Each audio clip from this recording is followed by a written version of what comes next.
I am not a চোর।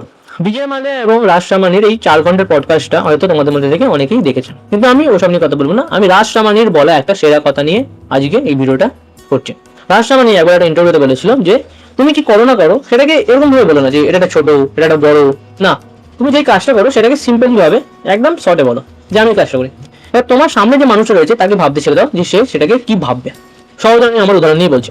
আমি যখন আমার ইউটিউব চ্যানেলটা চালু করেছিলাম, আমাকে যখন লোকে দেখতে আমি ভিডিও করতাম বা ভিডিও ছাড়ছি, হোয়াটসঅ্যাপেতে লিঙ্ক শেয়ার করছি, হোয়াটসঅ্যাপে মানে স্ট্যাটাসে লিঙ্ক শেয়ার করছি, আমাকে জিজ্ঞাসা করতে তুমি এটা কি করো।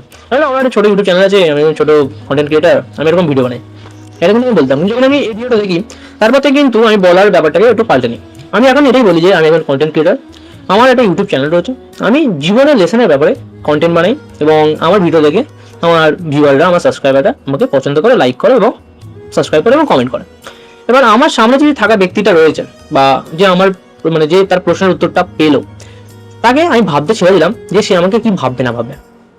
সহজে বললে তুমি কন্টেন্ট ক্রিয়েশনই করো বা চাকরি করো, ব্যবসা করো বা যাই করো না কেন, তুমি যখন সেই জিনিসটাকে সহজে এক্সপ্লেন করবে যে আমি এটা করি এবং সামনে থাকা মানুষটার উপরে ছেড়ে দেবে, সেই জিনিসটা বাকিটা বুঝে নেবে। তুমি যদি একটা বড় কাজই করো, তার পৃথিবীটাকে দেখার নজর বা মানসিকতা বা তার দৃষ্টিভঙ্গিটা, বোধবুদ্ধিটা যদি তার ছোট হয়, সে সেই বড় কাজটাকে ছোট করে ফেলবে।